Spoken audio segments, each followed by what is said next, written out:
আপনার কয়েকদিন আগে কুকুরের একটা ভিডিও ভাইরাল হয়েছে। জি, একটা কুকুরের ভিডিও করেছিলেন, আমি ইউটিউবে দেখেছি ওইটা, যে একটা মৃত কুকুরকে একটা জীবিত কুকুর খাচ্ছে। শুনলাম এখানে কুকুরের দুর্ভিক্ষ হয়েছিল, খাবার দাবারের খুব অভাব ছিল।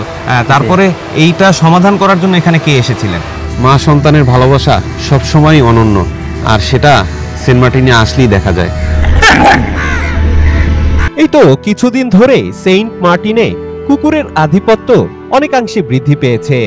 এর কারণ হলো এখানকার কুকুরগুলোকে জন্ম নিয়ন্ত্রণ করা হয় না।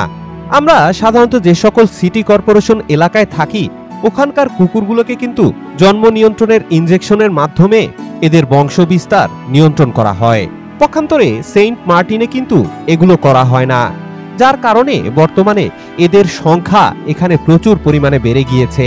তবে এখানকার কুকুরগুলো আসলে কেমন আছে সেটা দেখার জন্যই আমরা আজকে বের হয়েছি। আর ঠিক এইগুলো দেখার জন্যই আমরা বর্তমানে সেন্ট মার্টিনের জেটি ঘাটে চলে এসেছি।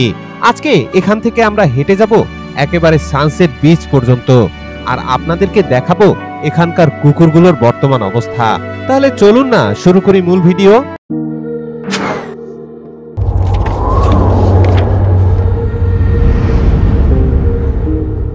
বন্ধুরা দেখেন, এক মায়ের কত সন্তান।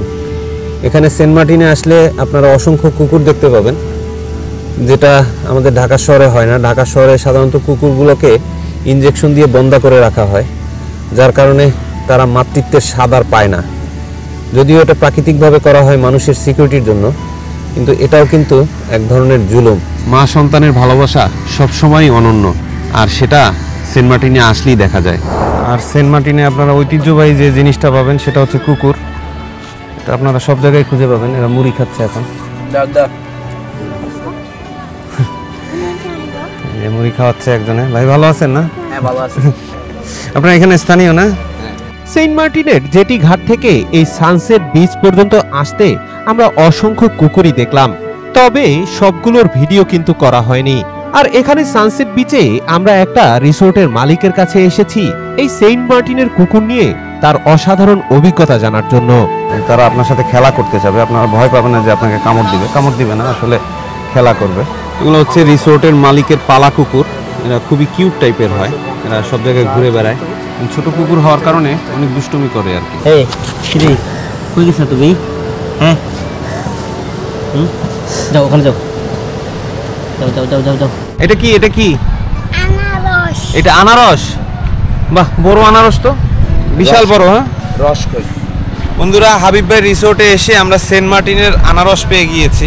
আসলে এটা একটা কেয়া ফল, এবং হাবিব ভাইয়ের বাচ্চা এটা আমাকে দিল। আমরা এটা নিয়ে ছবি তুলবো, খাওয়া যাবে না আর। পাপি, এই যে কাম আসো। আপনার কয়েকদিন আগে কুকুরের একটা ভিডিও ভাইরাল হয়েছে। জি, ঠিক আছে, একটা কুকুরের ভিডিও করেছিলেন, আমি ইউটিউবে দেখেছি ওইটা, যে একটা মৃত কুকুরকে একটা জীবিত কুকুর খাচ্ছে। শুনলাম এখানে কুকুরের দুর্ভিক্ষ হয়েছিল, খাবার দাবারের খুব অভাব ছিল। তারপরে এইটা সমাধান করার জন্য এখানে কে এসেছিলেন? ডিসেম্বর মাসের আগে আর কি। সেন্ট মার্টিনের জাহাজ চলাচল অফ থাকে না, একটা জিনিস বাজেট থাকে না। আমাদের তো এমনি নর্মাল তো সেপ্টেম্বর মাসে অক্টোবরের একদম ফার্স্ট দিকে আমাদের সিজন শুরু হয়। তো এই বছর তো আপনার সিজন শুরু হলো আপনার ডিসেম্বরে। পারমিশনটা পাইলাম আমরা ডিসেম্বরে জাহাজটা। তো মানুষের সেন্ট মার্টিন তো আয় আপনার 80% বলে আপনি 80% মানুষের আয় রোজগারের পথ হচ্ছে আপনার এই যে ট্যুরিজমের রাইট। এমনি অন্যান্য কৃষিকাজ বা মাছ ধরার আর কি, আপনি যদি মনে হয় 15% যদি আপনি মাছ ধরেন, এই 15% লোকগুলো দেখা যায় আপনার ওই মাছগুলো বিক্রি করে দিন শেষে আপনার রেস্টুরেন্টে। ওরা যদি ভালো দামটা যদি না পায়, ওরা তো দেখা যায় এরা ভালো দাম পালো না। তারাও তো দেখা যায় এই যে জিনিসটা সেটা হলো। এই যে আপনাদের এই কুকুরে শুনলাম যে রক ভাই আসছিল, যে কুকুরের ব্যাপারে। যে রক ভাই আসলো, আমাদের একটা ভিডিও আমরা মানে এই সি বিচ থেকে একটা কুকুর মারা গেছে, তো এখন মানুষ খেতে পারছে না, দুর্ভিক্ষ হয়েছিল, সেটা মানুষ খেতে পারছে না, কুকুর করতে হবে। বিষয়টা এবার এরকমই হয়ে গেছে আর কি। তো এখানে তো এটা কুকুর খাচ্ছে, ওই ভিডিওটা আমরা আপলোড দিই, আমার একটা ভাই। তো উনি হচ্ছে আপলোড দেওয়াতে হচ্ছে এটা সোশ্যাল মিডিয়াতে ভাইরাল হয়। তো হচ্ছে আমাদের সাথে রক ভাই আমার সাথে কন্ট্যাক্ট করে, মানে আমার ভাইয়ের সাথে কন্ট্যাক্ট করে, আর নীল আলমগীর ভাই চলচ্চিত্র অভিনেতা নীল আলমগীর আলাপ করার পরে তো একটা খাবার একটা মানে টোটালি এটা হচ্ছে টোটাল, যদি এটা সবাই না, এটা পাবলিকই এটা সবারই ডিলেশন, রাইট, ব্যক্তিগত উদ্যোগে জি, মানে এটা farm। উনি খাবারের ব্যবস্থা করছেন। আসার উনি পরে। এসে কি রকমের খাবার দাবার দিয়ে গেছে? ওনারা হচ্ছে ডগ ফুড নিয়ে আসার সাথে আর হচ্ছে চাল, ডাল, ডিম, ডগের জন্য কিছু মেডিসিন নিয়ে আসলো। সেন্ট মার্টিনের প্রতিনিধি হিসেবে আমি ছিলাম, আমরা ওনাকে হেল্প করেছি, আব্দুল কাইম রক ভাইকে হেল্প করেছি, চেষ্টা করছি ওনাকে সাপোর্ট দেওয়ার জন্য। ওনার মালামালগুলো সবগুলো আমার রিসোর্টে একটা, আমি একদম শেষ চাই ওনাকে, কোনো বিনিময় নেই নাই।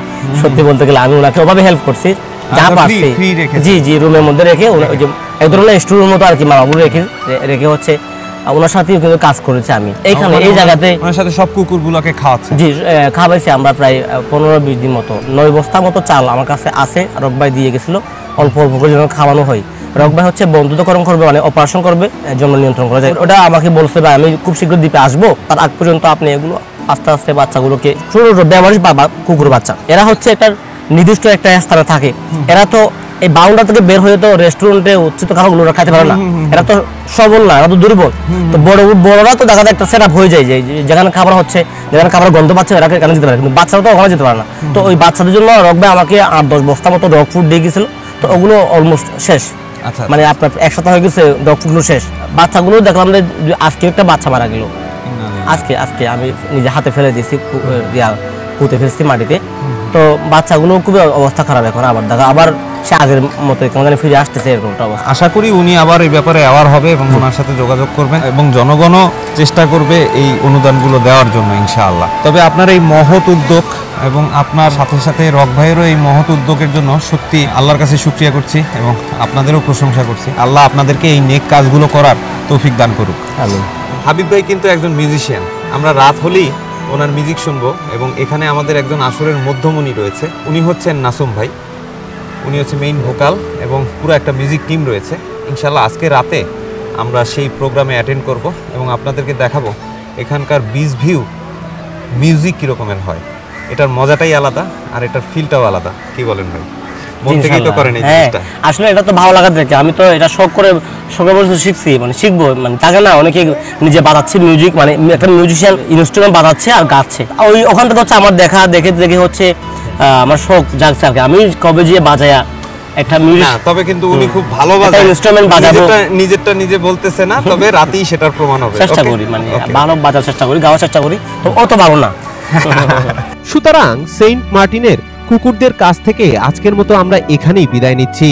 আল্লাহ তাআলা এই কুকুরগুলোকে ভালো রাখুক এবং সহি সালামতে এদের খাবারের ব্যবস্থা করুক, এই দোয়া রেখে আজকের মতো আমরা আমাদের ভিডিও শেষ করছি।